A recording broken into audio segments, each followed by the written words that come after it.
WHO. Patingon sa ugat ng misyon sa wikang Pilipino.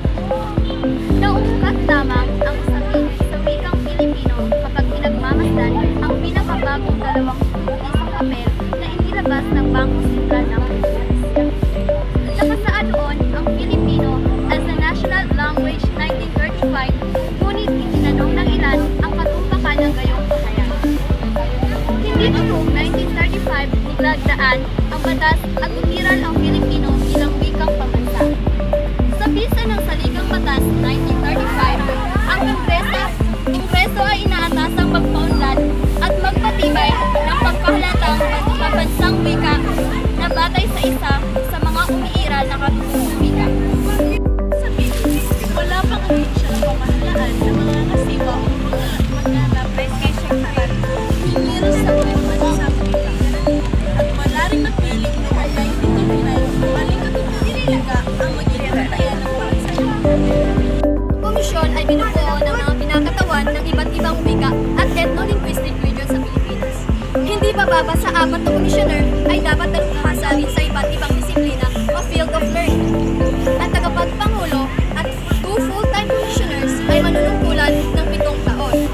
4 sa part-time commissioners ay manunungkulan ng 5 taon, habang ang natitirang 4 na part-time commissioners ay may 3 taong termino. Kabilang sa mga ginagawa ng KWF ay ang pagsasalin sa Filipino ng mga dokumento o teksto at pananaliksik ukol sa wikang Filipino. Naglilimbag ang KWF ng mga diksyonaryo, manual, gabay at koleksyon ng mga panitikan. Ilan sa mga ito ay ang mga sumusunod na ortografiyang pambansa. Science Grammar and Notes. Gabay ng mga senior citizen, kaalaman, bayan ng Cordillera at panitikang Mindanao. Ay nagsimula bilang SWP o Surian ng Wikang Pilipino o NSI, National Language Institute, tungkulin itong magsagawa ng pag-aaral sa mga wika ng Pilipinas upang tukuyin mula sa mga ito ay paunlarin at kilalang pambansang wika. Subalit ayon sa Batas Republika bilang 7104 na naipatupad noong August 14 ay naging KWF o Komisyon ng Wikang Pilipino.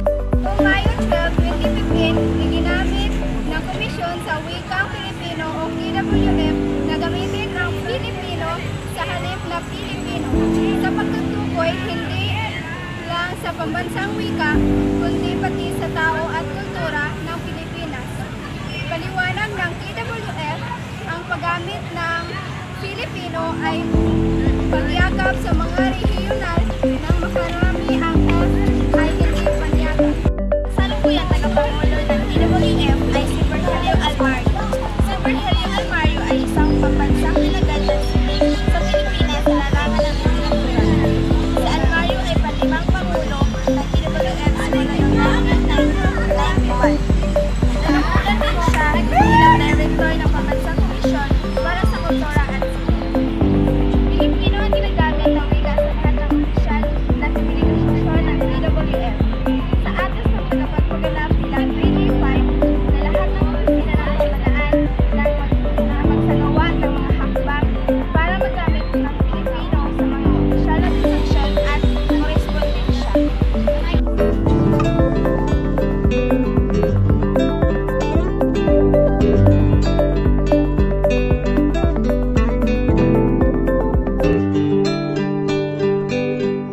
Una, gusto namin gunitain na isa sa mga layunin ng iproklama ang pagkakaroon ng isang wikang pambansa batay sa katutubong wika ay yung lunggati, yung aspiration na itong wika na ito ay maging sagisag para magbuklod ng mga Pilipino.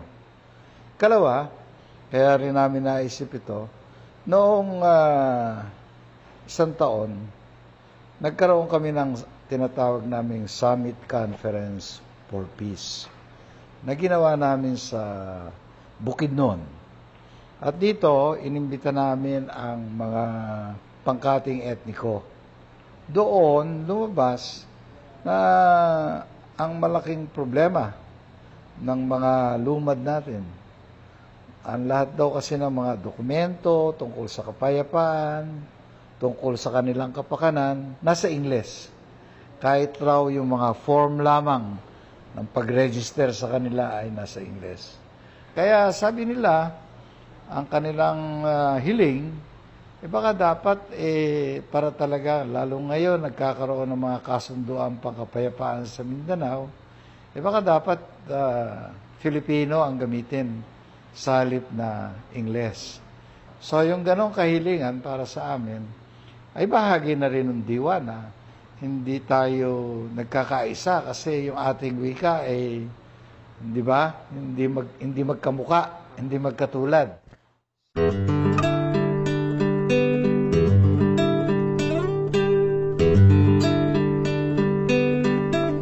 Well, kung ang pag-uusapan ay ito ba ay ginagamit ng mamayan, titiyak ko na ginagamit na ito ng halos lahat ng tao sa Pilipinas, magmula sa Batanes hanggang sa Tawi-Tawi. Nalibot ko na yung lahat halos ng pook sa Pilipinas at hindi ako kailanman gumamit ng Ingles. Ang tawag sa linguistics nito ay lingua franca. Ibig sabihin, wika na ng bayan ang wikang Filipino. Kahit na isang Ilocano o isang Bisaya ang nagkatagpo, mag-uusap sila sa pamagitan ng wikang Filipino.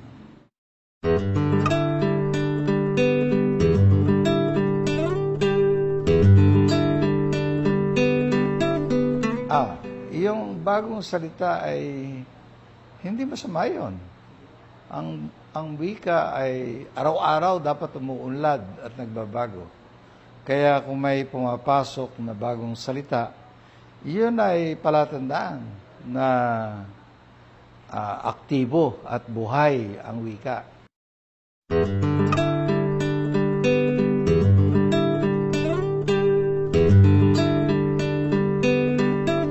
Well, yun ang isang hindi maganda na kasi ang paunahing atas ng 1987 Constitution ay payamanin ang wikang Pilipino sa pamamagitan ng mga wikang katutubo ng Pilipinas. Hindi masyado nangyayari yun. Ang higit na nangyayari, at dahil sa dominante ang Ingles, mas pumapasok sa ating bokabularyo ang mga salitang mula sa Ingles.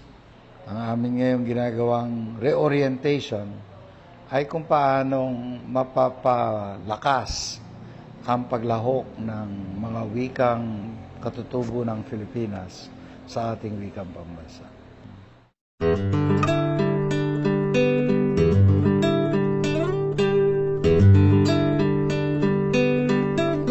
Hindi naman kami ang magpapaunlad nun eh. Ang bayan ang gumagamit, ang nagpapaunlad ng wikang Pilipino. Ang ginagawa lang namin ay pangasiwaan.